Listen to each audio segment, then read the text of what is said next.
Oh, interesting, interesting.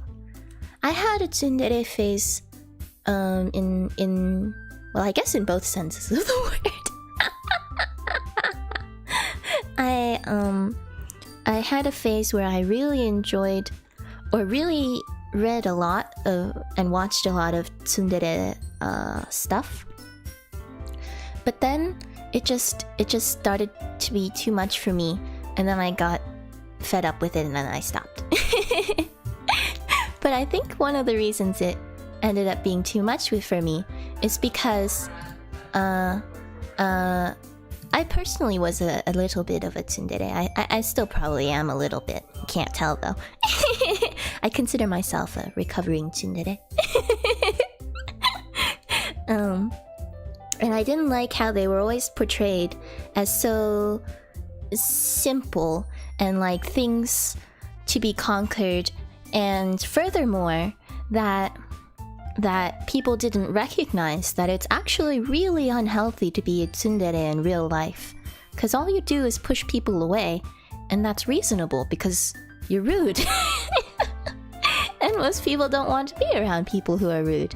So the portrayal and the sort of glorification of tsundere in the anime and manga community started to get to me. But more realistic portrayals that are more what's the word? Nuanced about it. I've started to be a little more interested in those, I guess. Let's see. I watched too much mass-produced anime with tsundere. Yeah, exactly. I was watching a lot of those. And I think I had just finished Shakugan no Shana, and picked up Toradora, and a few episodes in, I was like, this is too much. I need to stop. This is too much for me. And so then I stopped.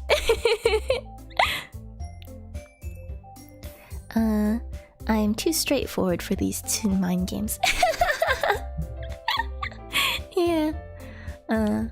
Insight from a recovering tsundere. Yes. If you want to know the inner workings of the tsundere mind, I have at least my own personal perspective.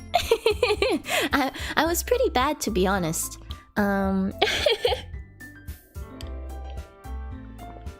was even as bad as Natsuki, being a little bit violent here and there.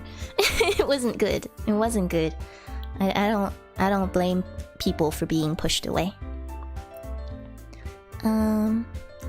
True, first time I hear from a Tsun herself. I just think transparency and honesty is just too important in a relationship, so Tsuns are a bit against my morals. No, I completely agree. That's why I consider myself a recovering tsundere. I've always thought that honesty and transparency were the most important things in a relationship. My personal philosophy and personal preference. I know there's people with other thoughts on the matter, but for me that was always the most important. Even though I went through that really strong tsundere phase. It's like you want someone to accept you for who you are, but if you can't accept you for who you are, sometimes it comes out badly, I guess. Toradora's taiga isn't tsundere IMHO. Interesting.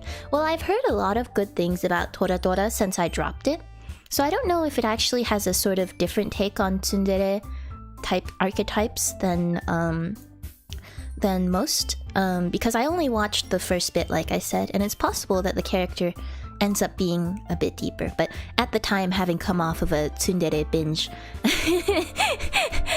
I just wasn't willing to stick around. I might give it a try at some point, though, if people think it's worthwhile.